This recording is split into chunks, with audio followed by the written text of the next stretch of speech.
elevado. E aí eu vou fazer uma reflexão com vocês. Por que que a gente precisa mudar a forma de fazer agricultura? Porque quando a gente caminha nas regiões, quando a gente, por exemplo, a região de Mata Atlântica, no Brasil inteiro, que é imensa, que vai desde o Rio Grande do Sul até o Rio Grande do Norte, a gente tem algumas BRs que cortam o Brasil inteiro na região de Mata Atlântica. Quando a gente percorre o Brasil inteiro, desde o Rio Grande do Sul até o Rio Grande do Norte, a gente encontra vários tipos de relevo, vários tipos de vegetação. Tá, mas o que a gente tem em comum? A gente tem em comum é que toda essa região tinha uma mata exuberante natural e ela foi retirada quase na sua totalidade. Tá? E aí, o que ficou no lugar? Quase na totalidade, pastagens degradadas. Você vai olhando aquilo ali, a gente vai percebendo toda essa paisagem. Mas aí eu vou, no meio desse exemplo, para a gente voltar no exemplo de como é importante o manejo que a gente faz no solo em relação ao vizinho da gente, em relação ao estado inteiro, em relação ao país inteiro. A gente está hoje no Rio de Janeiro e eu vou sempre a São Paulo. E a gente corta a rodovia 116, que é a rodovia Dutra, né? Ela corta do Vale do Paraíba, do Rio Paraíba, Paraíba do Sul, que é um rio muito importante para essa região e tudo. É muito engraçado. Eu vou propor aqui no Agricultura Viva para a equipe aqui dos nossos gestores para a gente fazer vídeo para mostrar isso na prática. Rio Paraíba do Sul, a gente pode usar como exemplo de quase que todos os rios dessa região que eu citei para vocês de Mata Atlântica, que é muito, para não dizer que é catastrófico o que eu vou falar. Então, a gente, por exemplo, quando chega nessa época agora que a gente está em maio, nesse mês de maio de 2021, quando a gente está nessa época, a água do rio vai ficando límpida, vai ficando numa tonalidade mais escura e não vou dizer translúcida, tá? Porque tem muitas cidades, uma dinamização e tudo mais, mas ela vai ficando cor de água, assim, água com tonalidades um pouco mais escuras, pode ter poluição orgânica, pode ter matéria orgânica e tudo. Mas quando tem as primeiras chuvas, né? E aí passa o período de outono, o período de inverno, que tem chuvas menos numerosas nessa região. Aí vem a primavera. Quando entra a primavera, aí é um choque, porque as águas do rio mudam de cor e o rio parece que começa a sangrar. Quando a gente chega no verão, é o auge, e isso acontece muito rápido. Então, você tem um período que o rio vai acomodando, não vai tendo erosão de todos os riachos e todas as encostas que formam esse rio. Aí, o que vai acontecer? Aí, quando a gente passa pelo rio, a gente vê um rio de verdade numa época do ano.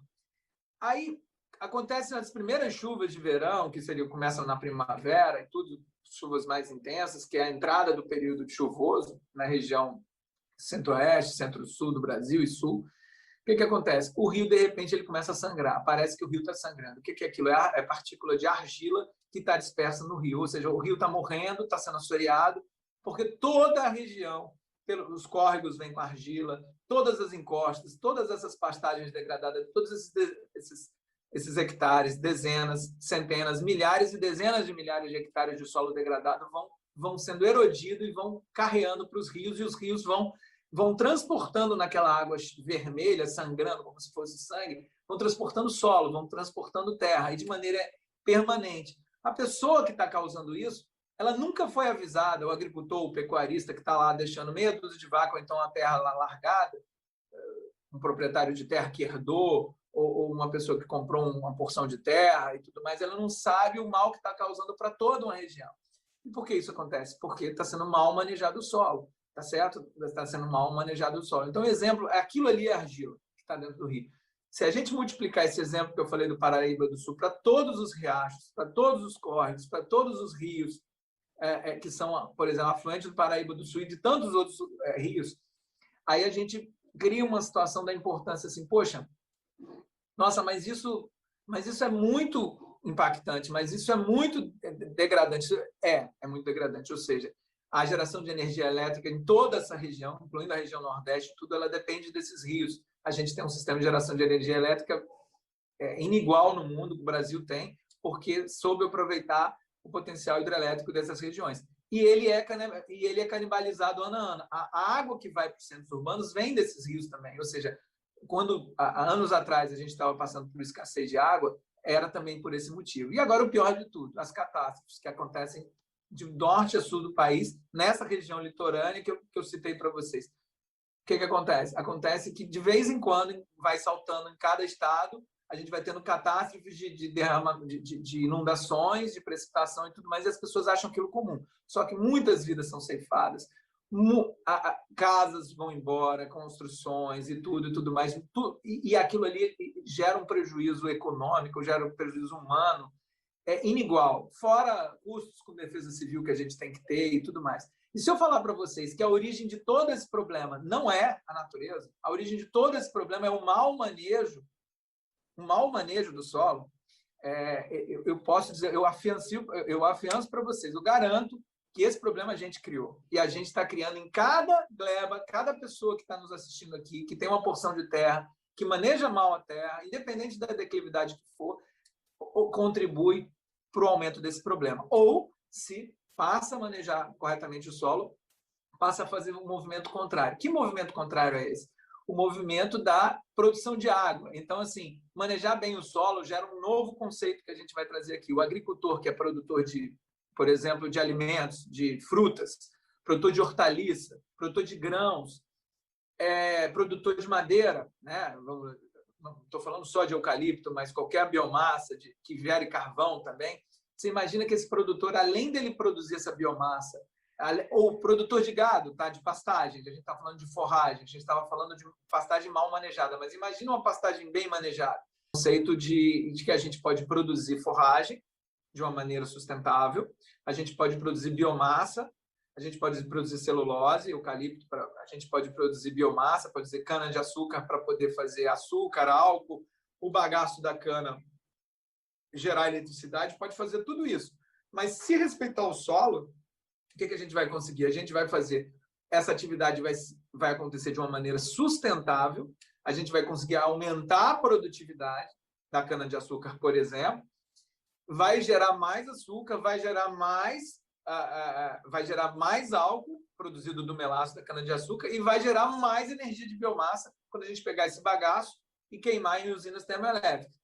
E o resíduo a gente voltar para a agricultura. Ou seja, não é o fato da gente produzir cana-de-açúcar que a gente está errado. Não, de forma nenhuma. O que a gente está levantando aqui não é o fato de produzir soja em grandes áreas que está errado. Não tem nada errado. O que a gente está chamando é que a importância da gente começar a fazer todas as nossas atividades relacionadas à agricultura priorizando um respeito, priorizando conhecer melhor o solo e priorizando um conceito que a gente traz novo, que é um conceito que já nas últimas 2 ou 3 décadas está sendo construído, que é o conceito do produtor de água.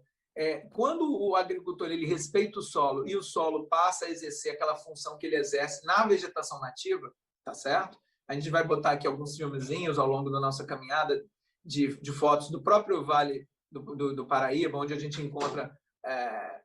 semana passada, essa semana eu voltei de São Paulo e estava na rodovia Ayrton Senna e na próxima eu vou tirar uma foto dessa visão que eu quero dividir com vocês.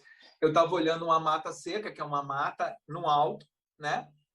E logo abaixo uma pastagem degradada. Ou seja, se a gente olhar para aquela foto, para aquela imagem que é muito comum no Vale do Paraíba, que é a região que tem pecuária, tem bastante pecuária, a gente se pergunta, poxa, aquele solo está degradado é porque naturalmente ele tem um nível de fertilidade baixa e tudo? Não, não é. A vegetação que uma reboleirazinha de mata nativa exuberante, com árvores com 15, 20 metros de altura, mostra que aquele solo é um solo profundo, um solo provavelmente latossólido, profundo, estruturado, e que o mau manejo daquilo ali, a gente vê dezenas de hectares, centenas e milhares de hectares de área completamente degradada, simplesmente porque alguém escolheu desflorestar no passado, porque aprenderam que era o único caminho de fazer agricultura era desflorestar 100% da área, e provavelmente nunca foi plantado nada, foi plantado capim e está ali degradado, mal manejado, e o pior de tudo, praticamente não produz nada. Se a gente for fazer a equação econômica do tipo de produtividade de carne, de leite que é feito nessas pastagens degradadas, é assim uma coisa irrisória. Então, assim, eu estou levantando aspectos para a gente mostrar por que a gente precisa hoje, por exemplo, do Rio do Paraíba do Sul, quando a humanidade inteira, quando começa a escassear a água nos grandes centros urbanos, e aí a gente fala, eu ficava ouvindo 1 ano, 2 anos só falando de volume morto, tantos por cento do volume morto, bombeio de uma barragem para outra barragem, economiza água em casa, racionamento, tudo. Naquele momento, as pessoas começam a olhar para a natureza. Por que está faltando água se antes não faltava água? Aí começou a chover mais, aí o pessoal parou de falar isso. Aí todo mundo esquece.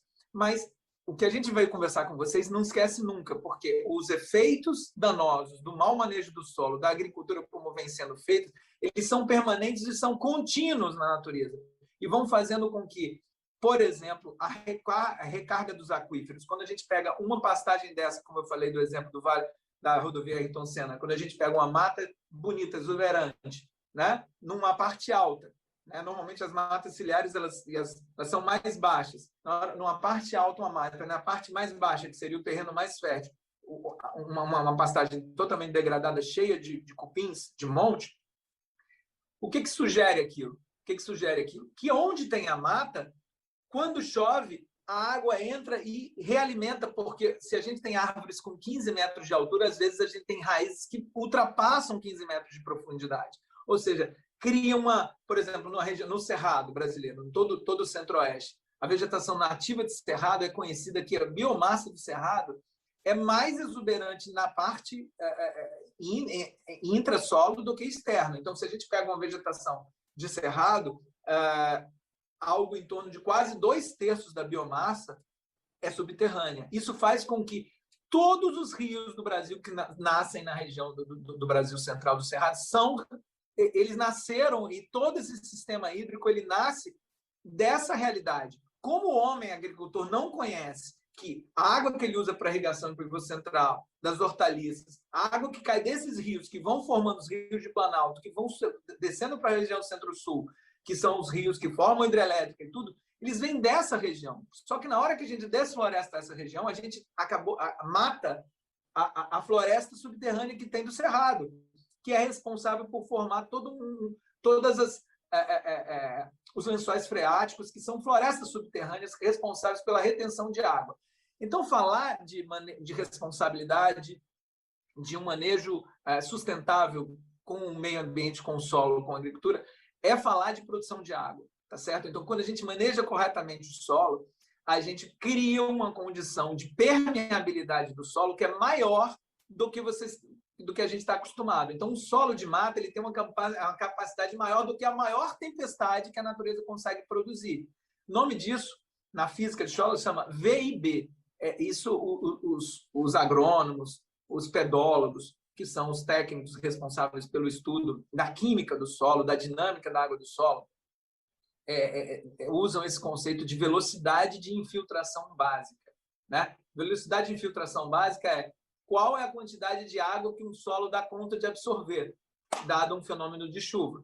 E a gente está observando com as mudanças climáticas que as chuvas são cada vez mais fortes. Se você tem um solo que já está saturado, região da Centro-Sul aqui, na época de chuva, e ele já está cheio de água, quando acontece uma pequena tempestade, toda a água que cai em cima daquele solo escorre, porque não tem mais capacidade de entrar água ali. Quando o solo escorre, ele tem uma declividade, ele sai escorrendo, juntando com outro que escorre, juntando com outro que escorre, e ele sai levando o quê? Sai levando água, sai levando terra. E com a velocidade, aquela terra, ele sai levando árvore, ele sai levando construção, e sai numa força cinética violenta, arrastando tudo para baixo. Isso causado por quê? Porque lá atrás, aquele solo que está lá na parte mais alta, nas áreas mais altas dessa região, que eu falei que corta o Brasil inteirinho, ela foi desflorestada e está abandonada. E o solo lá, provavelmente tem uma pastagem lá, o gado fica pisando lá, que vai impermeabilizando o solo. Tá, então, o conceito de produtor de água é o conceito contrário do que a gente tem feito com a agricultura. A produção de água é manejar corretamente o solo. Tem estudos que a gente também vai trazer para a Agricultura Viva, estudos científicos que comprovaram que um manejo diferente do solo, um manejo biológico do solo, aditivando com micro-organismo, matéria orgânica e tudo mais, aumenta a velocidade de infiltração básica dentro de um solo agrícola. Ou seja, tudo aquilo que é o sonho de consumo nosso, a gente já foi comprovado. Ou seja, que produzir biomassa, produzir energia, produzir alimentos, seja em cultura permanente, seja em cultura temporária, né? Tipo fruta ou mesmo hortaliça e tudo mais, isso pode ser feito de uma forma de equilibrar, primeiro, sustentável, ou seja, que o agricultor não precisa mudar de área porque ele não dá conta mais de plantar naquela área. Depois, ele pode ser feito de uma forma que contribua para que a atividade agrícola seja semelhante à de uma mata. Se você cria uma condição biológica, de um manejo biológico no teu solo, a gente consegue fazer o sonho de consumo nosso, que é pegar uma porção de terra que está com atividade agrícola e se comportar exatamente como uma terra de mata, que está lá exercendo a tua função na natureza.